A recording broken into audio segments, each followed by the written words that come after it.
sure that hasn't been scheduled yet because, of course, the news just came out about this.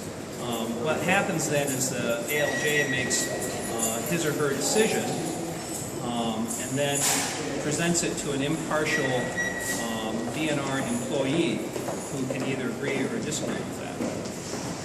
And as you heard today, the judge's decision that we will present an employee, probably someone fairly high up in the organization who has no connection with this case whatsoever, perhaps somebody who works in the Waters Division or Ecological Resources, to weigh in on the ALJ's decision.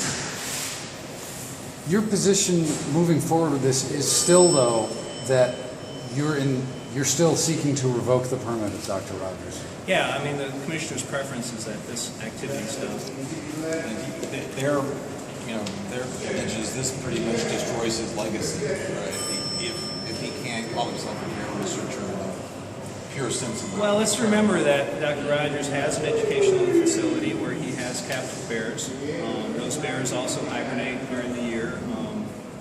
He has a separate permit under the DNR to maintain a game farm. So he also has 14 years of research, in which are 14 years of data in which he can publish any of this stuff. So I would say that there's actually quite a few other recourses to continue his work. Then I take it if he doesn't agree with the administrative law judge's ruling, then he can still appeal. He can appeal to that impartial DNR administrator as well. Yeah, I'm a little unsure of if there's a difference in opinion between the administrative law judge and us. I believe that if the agency's representative disagrees with the administrative law judge, then that person's view is standing. So I'm not an attorney, so I'm not. The judge seemed to imply that in describing the process. Yeah, I think so. Yeah, but I just want to emphasize the judge strongly encouraged the parties to come to a compromise that would maintain the status quo. And what they were seeking, a temporary restraining order, oftentimes asks for the status quo. But we got together, we talked, went back and forth, talked about conditions, very narrowly moved that scope down to actual research-related activities. And while our preference would be for this activity to end, it is what we have now.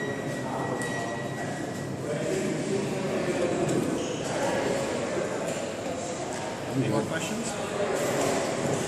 How about you?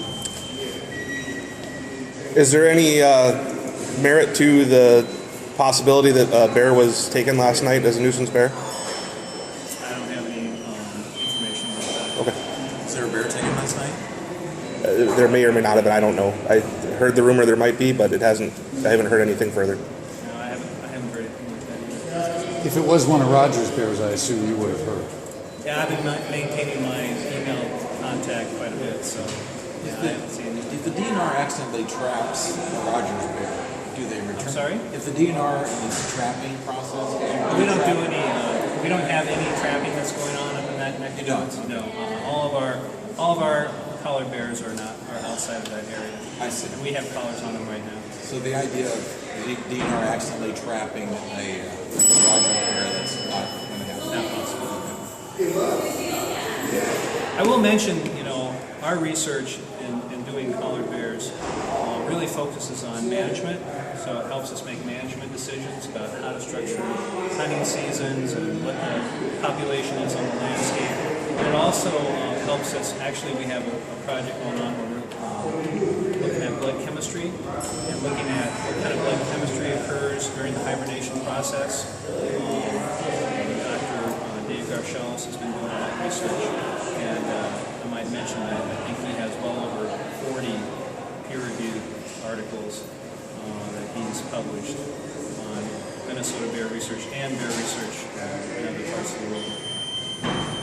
Does DNR have any idea of possibly making it illegal to knowingly feed bears at the general public? We haven't really had that discussion. That the whole issue of feeding animals, feeding wild animals, feeding deer, we're not, we really discourage that because of the transmittal of diseases between deer and chronic wasting disease. We've gone through a lot of effort to try to encourage people to not feed deer because of that.